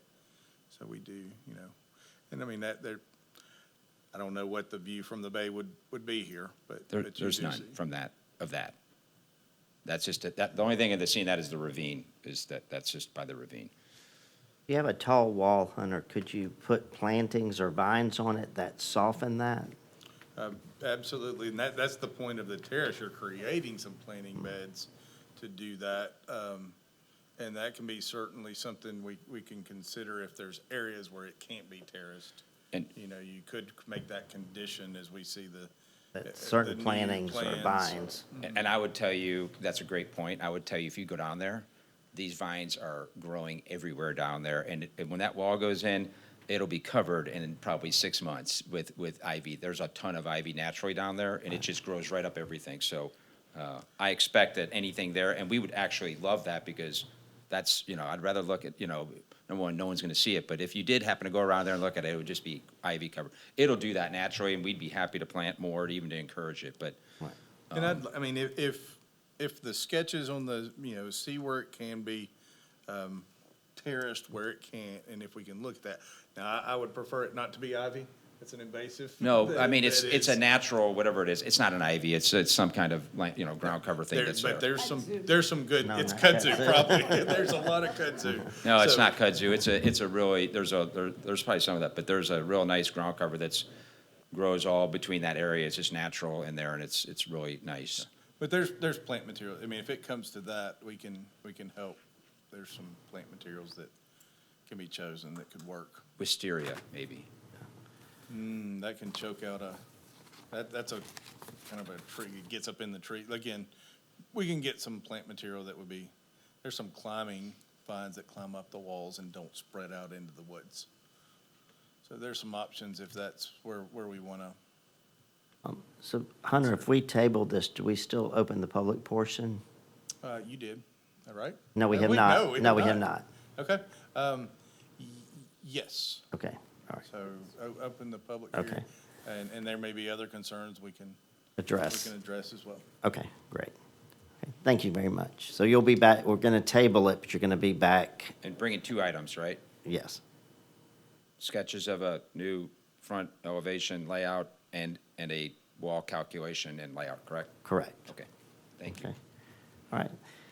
This time, I'd like to open the public portion of the meeting. Is there anybody from the public that would like to speak for or against it? Amy, will you state your name for us? Yes, good evening. My name is Amy Thompson. I live at 108 Allsway Court, which is right off Taylor Street, which I think, as you all have seen, is perpendicular there to this property. Sounds like from some of the conversation that may be coming back after it's tabled that my observations or thoughts may, change a little bit, but the bottom line is I do want to express tonight just my concern about what's going on with this property and in that entire area of Montrose. I've lived there for 3.5 years, our property, where we live on Allsway, but my husband and I walked this lot about 3.5 years ago.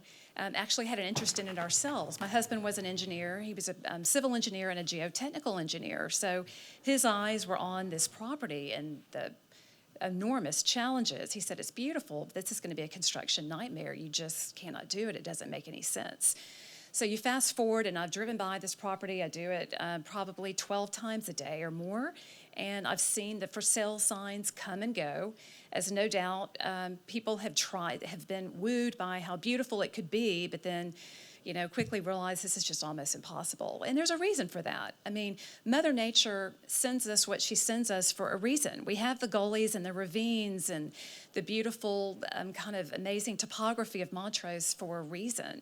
And the bluffs and the wooded, areas. I mean, I've got deer in my backyard. I love it. But there's a reason for all of that. And I would just say your codes and your covenants and these restrictions are there, and I'm so grateful for them because you help to defend us from pursuing our own stubborn determination to build what we want and to do what we want just because we want to. And none of us live in Montrose or that area in a silo. We're all connected. And the impact of this property and filling in that gully and filling in that ravine, and you can call it a landscaping wall and call whatever terminology you want, but it's an enormous amount of construction in a ravine in an area that is a natural gully. And it has benefits for wetlands and for wildlife and for erosion prevention and storm prevention and all those good things that we know we need. So I just encourage you, please, to be mindful. This entire project, as I've watched it, and I can imagine anyone wanting to have this beautiful piece of the bayfront. It's gorgeous. And the trees are spectacular. But trying to do this, I'm looking at the site and looking at this project. It's a square peg in a round hole. And I think it's been something of that for a long time, and that's a reason the sale signs have come and gone. So for all of us in that area, and I've got a whole project going, an extension of 3rd Street that's coming right behind me on Taylor Street now that has cleared out an entire pathway and a gully that I just walked with my son last week. So that's, again, I know my neighbor, Debbie Quinn, I'm sure has been in conversation with you about that. But it's all around us. It's all happening around us. And it's all impacting the other. None of us are in a silo on this. So I just encourage you, please, to follow your own wonderful codes and covenants that were thoughtfully designed years ago to take the emotion and to take the subjective nature out of these decisions where what's a hardship, what's not a hardship. There are rules for a reason. They protect all of us. And I just encourage you, please, to deny these variances. They're not needed, and I'm concerned about our area very much. Thank you. All right, thank you. Is there anybody else that would like to speak for or against? Okay. Hello again, Donald DeGutz, 110 Blakeney Avenue. I didn't come here tonight to speak to this item, but I did take a drive down there, as you did, Ms. Slagle, and I did notice that very, very tall, looking new fence. And you mentioned that, and you showed a concern for that. So I wonder now, will the planning department consider an investigation to see if there's any violation of code? Because it is a concern, you raised it yourself, sitting on the Board of Adjustments. So can you do that? Absolutely. Okay. The other item is about this boardwalk, and you spent quite a bit of time finding the Eagle Viewer to try to find, maybe to see this boardwalk that was built down, and you were, questioning that, and Neil asked, why are you interested? And maybe there was a code violation there as well, or without a permit. Will that also be investigated? This is a concern you raised. It's on the record. I think we and it's answered not that been one. answered. I think the building department typically doesn't let us come with a variance unless if there's an outstanding issue. We do confirm with them on that, but that permit is through the building department, so if we need to check for you, Ms. Legal, we will certainly do that. And I'll have an answer for you next month, clearly. Okay, well, thank you for that. Thank you very much. Another item is, I guess, late in the day, some emails were sent to make comments about the item, but since they were not part of the package, I've not read them, and they haven't been read into the record here today. So I wondered if you would do that. Let us hear from the constituents, your constituents, who are speaking up for or against this project here at this meeting, since they're not. And, of course, the nature of the process here, where an agenda package is sent out on a Thursday afternoon for a Monday meeting, is quite challenging to get to. So- You have to spend part of your weekend to study it and take a look. So I'm asking that you take those items and read them into the record so we all know what would have been perhaps part of the packet. And one last thing, if I may. Mr. Lemia, you've expressed, some suggestions as to what to do with that carport garage that I think it's a good idea to discuss. But to question the size of the house or to suggest that the house is so large that it could accommodate that within, I think it's a bit too far. I don't know how large your house is, well, to my house, but, people like the applicant here are entitled within the setbacks to build a house within the zoning requirements that they want. And just to consider that, that's a really big house, maybe you can put your garage, I think that's a bit far. And respectfully so, sir, I just wanted to say from my impression. I was just suggesting it as a potential option. Yeah. No, and it's I good. wasn't criticizing the size of the house. If it fits, it doesn't need a variance. Yeah, that's right. So that's why we're here. That's an appropriate question to ask. Yeah. I just don't want to have a sense in the audience that our Board of Adjustments is looking at someone's ability to build a really large house in an R1 where he's entitled. Okay, thank you. Thank you very much. So the three letters will be part of the We will be package. happy, we just got those late this afternoon, so we will go and amend the packet that's on the website and include those in the PDF. For our There's next no- meeting. Okay, all right, Well, we can put it in this meeting, so that it's post posted. in this meeting, okay. Just Okay. one quick follow-up if I could. Sure. Just in response, and I appreciate both the comments from the folks that came tonight, and I appreciate them coming tonight and speaking. Just as a point of clarification, this subdivision, when it was subdivided in 2006, 4, 6, something to that effect, by Mr. Crawford, he broke it up into 6 lots, sold 5 of the lots. Those stayed with those owners until we were the first one. They were sold to those 5 owners, and he bought back 2 and recombined them into lot 1, 2, and 3. And lot 6 that we have, we were the first person to buy it. It wasn't for sale. We contacted the resident and asked them if they would even be interested in selling it. And the 2 on the road, of which she was talking about the for sale signs, that was the original owner who bought those 20 years ago, and he had put them up for sale by owner for many years, was unable to sell them. And those are the ones up on the road. So it's not our lot. It's not the challenging site. It was the 2 on the road. And they were recently purchased in the last year by a family out of, I think, Louisiana or somewhere. So those lots have not changed hands but one time in the entire 20 years. It just so happens that no one ever built on them because they just never decide to build on them. I mean, one person owned both of them, a doctor who owned the 2 on the road, and one person owned ours. And for family reasons, they just decided never to build on it.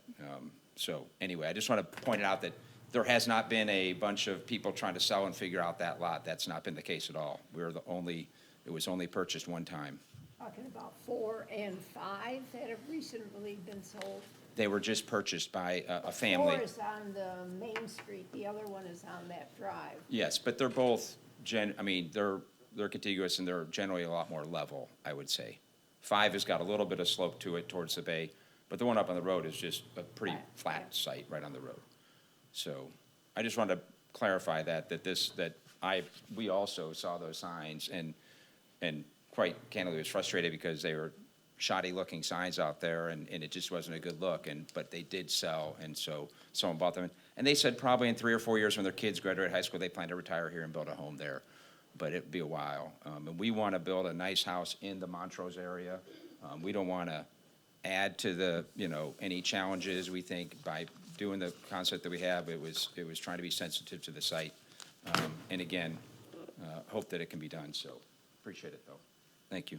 Is there anybody else from the public that would like to speak for or against it? We'll close the public portion. And do we have a motion to table this?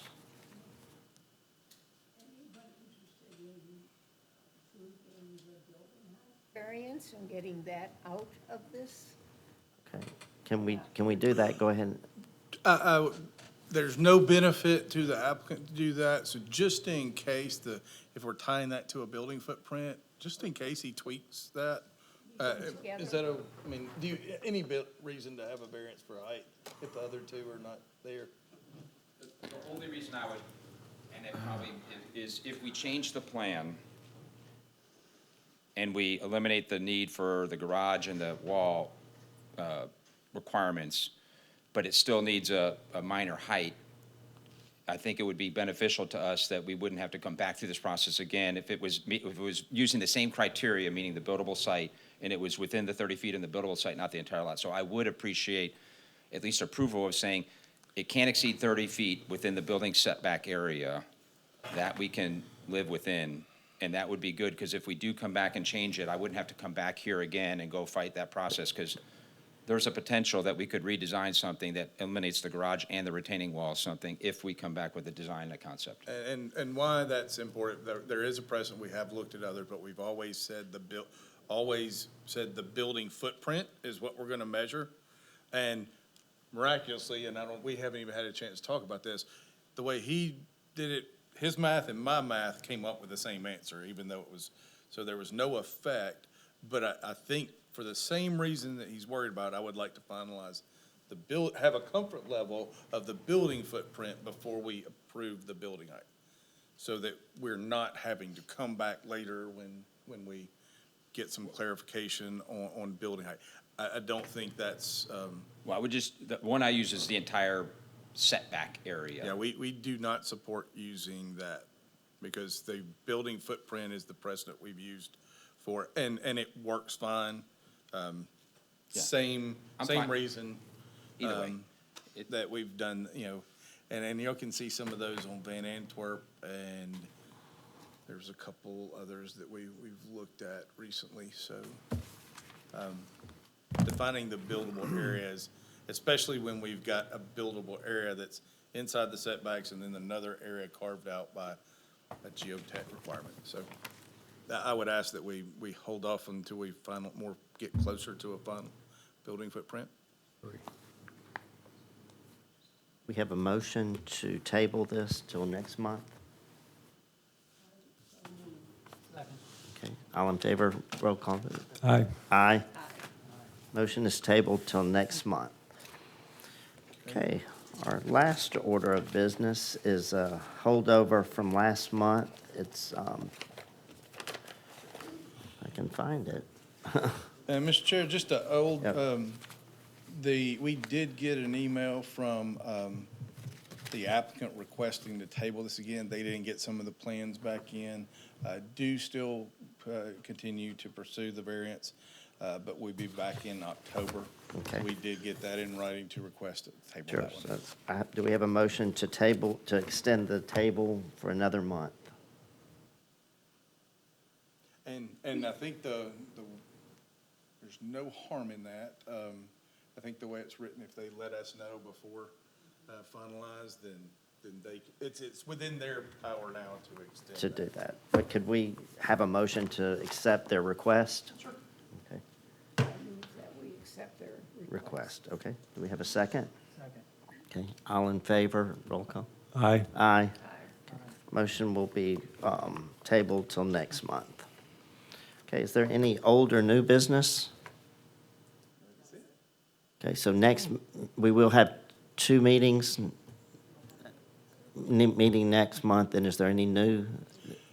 We will be bringing back the parking conversation with the Fairhope Hotel. Right.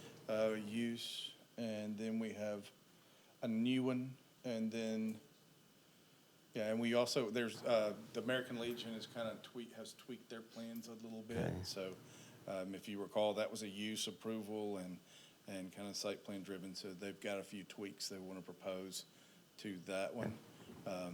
Still planning on saving the existing structure, so, that will be there, I think. Yes, we have a church expansion. I think that's it. So we've got a busy month next month. Is the hotel coming back for approval? It was tabled at last meeting, I so thought they were coming back in October. it is October. Oh, that's right. It is. We're getting toward the end of the year, so no, it will be back next month. So that will be back in front of you. Yeah, so we have a busy month. All right. We will, Have a motion to adjourn? okay. So, I so moved. all right, thank you. We'll see you next month.